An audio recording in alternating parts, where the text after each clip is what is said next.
Okay, I got my mom's book and I am growing the quarantine mustache, but I got my brother and sister involved too, so we better read this too before she finds out that we're reading.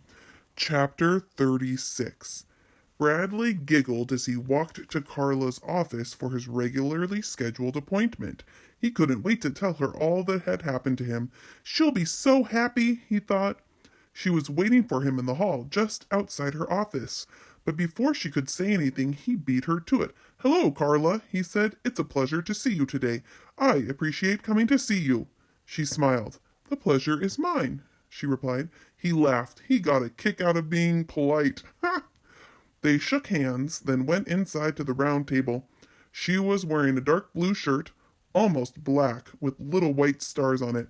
She looked like nighttime. So what's new? She asked. He opened his mouth, but nothing came out. He didn't know why, but for some reason he didn't want to tell her.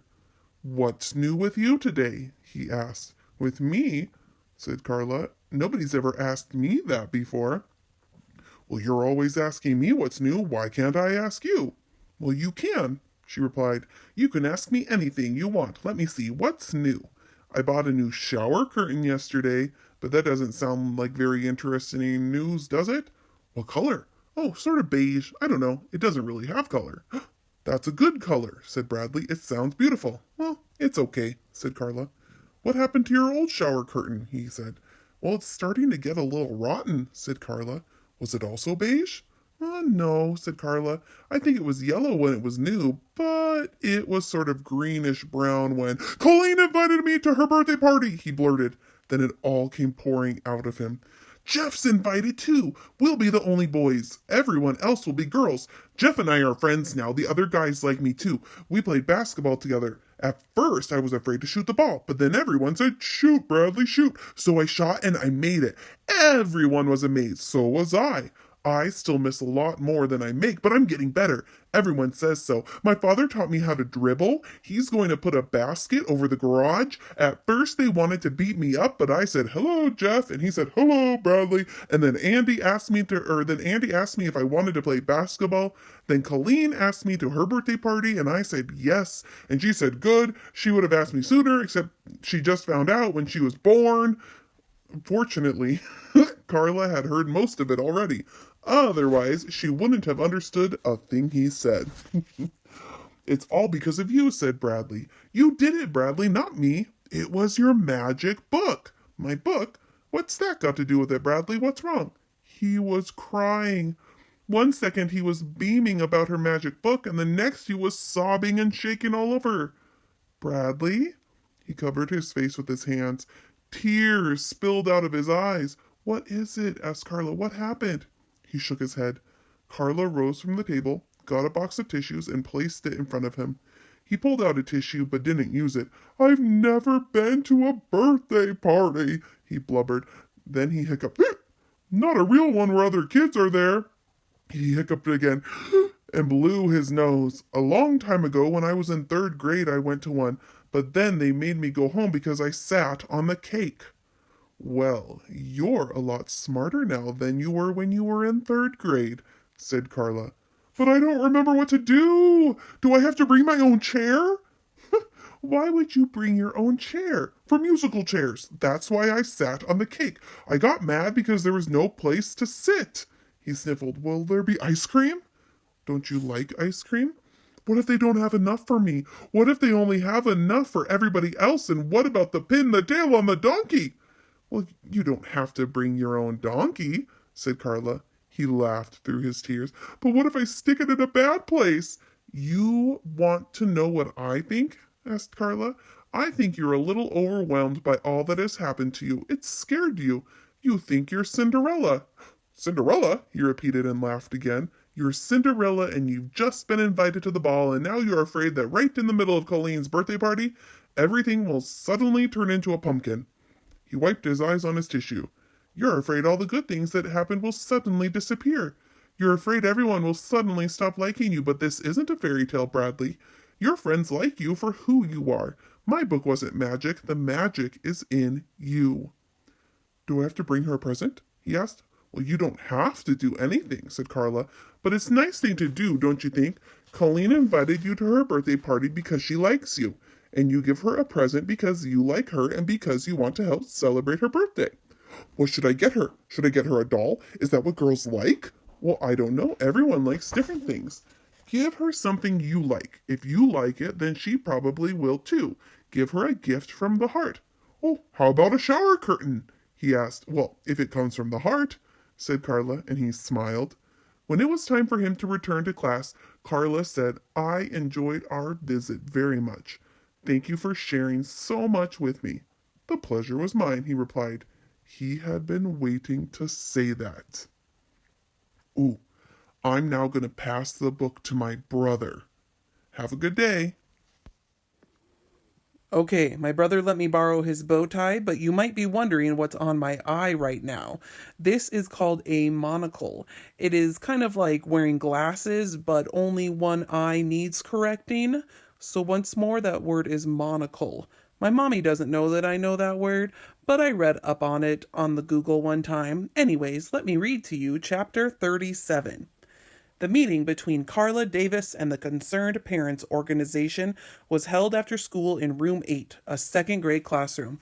Carla sat in a chair that was too small for her and faced the parents. She crossed her ankles and folded her hands on her lap. The 5 members of the school board sat behind her. The principal sat next to her at the teacher's desk. Bradley's mother wasn't there. She was out with Bradley shopping for Colleen's birthday present. Since she didn't have any complaints, she didn't come to the meeting. The only parents who came were those who had complaints. I'd like to know what we need a counselor for, asked a father. Kids have enough counseling. What they need is more discipline. If they're bad, they should be punished. The other parents clapped their hands. We need to get back to basics, said a woman. Reading, writing, and arithmetic, and of course, computers. Her husband had a chart that showed that if the counselor was fired, there'd be enough money to put a computer in every classroom.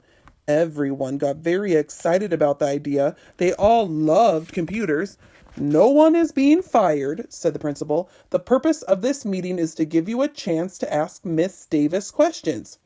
She told my son it was good to fail, shouted a woman standing under a poster of an octopus. She told him grades didn't matter. I never said it was good to fail, Carla calmly replied. I simply tried to help him relax. Children learn better when they're not under pressure. They do better when they can enjoy school. My son doesn't go to school to have a good time, said the woman. He has to get good grades so he can get into a good college. The principal reminded the parents that Miss Davis wouldn't see any of their children without their permission. But why should our tax dollars pay for her to counsel other people's children? One of the mothers complained. Several other parents agreed. Now I have to tell you, my mommy always tells me think about how other people are feeling, so I wonder how Miss Davis is feeling now. A woman with red hair stood up. My daughter came home with one of those forms for us to sign, and we refused to sign it. We didn't want her seeing the needs and didn't want her seeing all the counseling. She gets it at home. But then we found out the counselor's been talking to her anyway. What's your daughter's name? Asked the principal. Colleen Varigold. Carla admitted that she had seen Colleen without her parents' permission. Colleen came into my office very upset, and she said she had to talk to me. She said it was an emergency. What kind of emergency? Asked the school board president. It was something very personal, said Carla. But what was it? Asked the school board president. I'm sorry, said Carla. I never repeat anything a child tells me. She knew Colleen wouldn't want everybody to know she had gone into the boys' bathroom. You're not supposed to see a child without her parents' permission, said the school board president. Now, if it was an emergency, then that might have been justified. But we have to know the nature of the emergency. I'm sorry, said Carla. You can tell me, said Mrs. Varigold. I'm her mother. If there was an emergency, don't you think I should know about it? Well, ask Colleen. If she wants to tell you, she will. I can't break my promise to her. But Colleen's just a child, said a member of the school board. You don't have to keep promises to children. I do, said Carla. She's been trying to make her change religions, said Colleen's mother. Colleen came home from school and announced she didn't want to be Catholic anymore. She wants to be a Zen monk. Carla laughed. Though she knew that was a mistake, she tried to explain about saying hello back to someone who says hello to you. But nobody seemed to understand what that had to do with being a Zen monk. "You're not allowed to teach religion in public school," said the president of the school board, "and you weren't even supposed to talk to her child in the first place." He apologized to Colleen's mother and assured her it wouldn't happen again. A woman in the front row raised her hand. "I never had a counselor when I went to school. I don't understand what they do exactly." "Well, why don't you explain to the parents what you do and how to help different children?" the principal suggested. "Well, mostly I just talk with them," said Carla. "I listen to their problems, but I never tell them what to do. I try to help them to learn to think for themselves." "But isn't that what school is for? To tell kids what to think?" "Well, I believe it's more important to teach them how to think instead of what to think," said Carla. "But if they do something bad, don't you tell them it's wrong?" asked the man sitting next to her. "No," said Carla. "I think it's much better if they figure that out for themselves." "What if there was a boy who bit his teacher?" asked a father. "What?" Carla exclaimed. "Wouldn't you tell him not to bite her?" "No, I talked to him about it and tried to find out why he bit her, but—" "What if he keeps on biting her?" asked the man. "What if every day he sneaks up behind her and bites her on the rear end? Then what would you do?" "Well, this is getting ridiculous," said Carla. "Tell him what you do," said the principal. Carla sighed. "I try to help the boy understand the reasons he wants to bite his teacher, and then help him reach the conclusion that he shouldn't do it." "Well, how long would that take?" asked a woman. "Well, I don't know. A month? Possibly." "And meanwhile he keeps biting his teacher?" said the first man. "She could get seriously hurt." "She could die," said another man. "How would you feel then?" "What if the kid had rabies? Don't you think he should get a rabies shot?" "Well, I bet you'd feel differently if he bit you on your rear end," somebody called from the back of the room. Everyone began talking at once. "What if he bit you?" "You'd punish him then, wouldn't you?" "Then you wouldn't wait for him to think for himself, wouldn't you? Not if he bit you." "What if he bit you?" Carla uncrossed her ankles, then crossed them the other way. As she looked at the angry group of parents, she had the horrible feeling that they all wanted to bite her in the rear end. "That's silly. I'm not supposed to bite anyone in the rear end. Nobody should bite anyone. That's just not nice." I think those parents were angry. I hope they figure it out.